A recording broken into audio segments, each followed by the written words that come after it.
kesempatan ini kita masih dapat berkumpul di tempat ini. Tidak lupa juga kami ucapkan dan Asrul Aziz Hasibuan yang tergabung dalam kantor hukum ciri keadilan yang beralamat di Jalan Panglima Neneng nomor 1 D Medan, bertindak atas nama klien kami Husein Sukri alias Husin Tamora. Penangkapan terhadap klien kami tersebut terjadi pada tanggal 24 Maret 2020 yang terjadi di Polsek Tanjung Merawa. Awal mula cerita, ada seseorang yang menelepon klien kami yang mengaku anggota polisi dari polisi Tanjung Merawa yang menyuruh agar klien kami datang untuk menghadap ke polsek tersebut untuk menjamin 2 orang yang akan dibebaskan karena sebelumnya ada ditangkap 2 orang anggota parkir. Atas panggilan tersebut, klien kami pada awalnya tidak mau karena tidak ada ikatan keluarga antara klien kami dengan 2 orang tersebut. Namun anggota kepolisian tersebut tetap memaksa agar klien kami segera hadir. Pada jam 23 WIB, klien kami hadir di Polsek Tanjung Merawa untuk memenuhi panggilan tersebut dan klien kami diarahkan ke ruangan reskrim. Dan pada saat itu juga ada beberapa orang yang datang yang mengaku dari kepolisian dan langsung menangkap klien kami sambil mengatakan, "Saudara DPO ya?" Jadi klien kami sempat menjawab, "Saya bukan DPO. Kalau memang saya DPO, mana suratnya?" Tapi pihak kepolisian ini tadi tetap bersikeras menyatakan dia DPO dan pada saat itu juga dia ditangkap dan langsung diboyong ke Polsek Medan Timur. Pada tanggal 27 Maret dilakukanlah penggeledahan terhadap rumah klien kami tersebut, Husein Sukri alias Husin Tamora, dan tidak didapat di rumah tersebut benda apapun yang jenis narkoba ataupun benda apapun yang dilarang oleh undang-undang. Dan setelah itu pada tanggal 30 Maret 2020 Polsek Medan Timur mengeluarkan surat penahanan terhadap klien kami atas nama Husein Sukri yang menyatakan bahwa klien kami tersebut telah melakukan tindak pidana menyimpan, mengedarkan dan melakukan perbuatan jahat atas narkotika sesuai Undang-Undang Narkotika.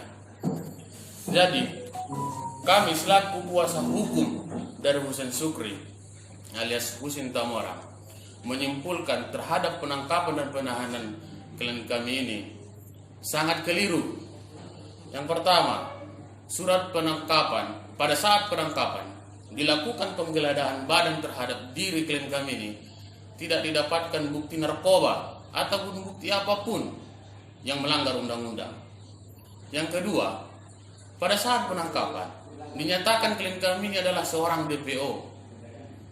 Di sini seharusnya dinyatakan seorang itu DPO, sudah dilakukan pencarian ataupun pemanggilan kepada klien kami. Tapi kenyataannya di lapangan klien kami masih berkeliaran di luar dan tidak dilakukan pemanggilan ataupun pencarian kepada klien kami tersebut. Jadi pernyataan DPO tersebut kami rasa tidak cocok diletakkan kepada klien kami. Dan yang ketiga, mengenai surat perintah penahanan kepada klien kami itu, yang tertulis di dalam surat penahanan tersebut adalah kejadian tanggal 24 Maret 2020. Yang jadi pertanyaan kami adalah, yang terjadi pada tanggal 24 Maret 2020 tersebut, apa sebenarnya yang terjadi? Kenyataannya bahwasanya di tanggal 24 Maret tersebut tidak terjadi apa-apa dan tidak ada perbuatan tindak pidana apapun yang dilakukan oleh klien kami. Oke? Ya.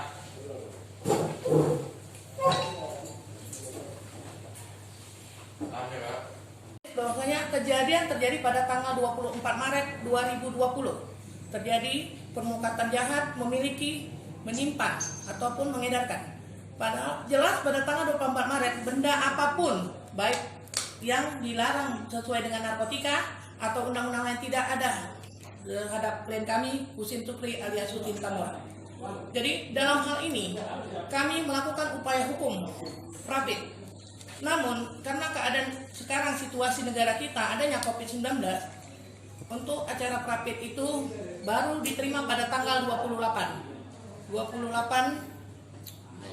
Mei 2020 dan akan bersidang pada tanggal 12 Juni 2020 di Pengadilan Negeri Medan.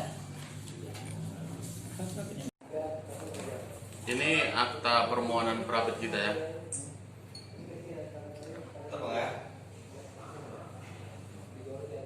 Penerapan hukumnya. Kenapa? Tidak adanya barang bukti berarti mereka tidak berhak untuk menahan dia. Sedangkan untuk menyatakan orang sebagai tersangka ataupun terdakwa, di dalam surat penahanan harus ada tidak-tidaknya cukup 2 alat bukti. Sementara sampai dengan sekarang kita tidak tahu alat bukti yang mereka berikan. Saya tambah.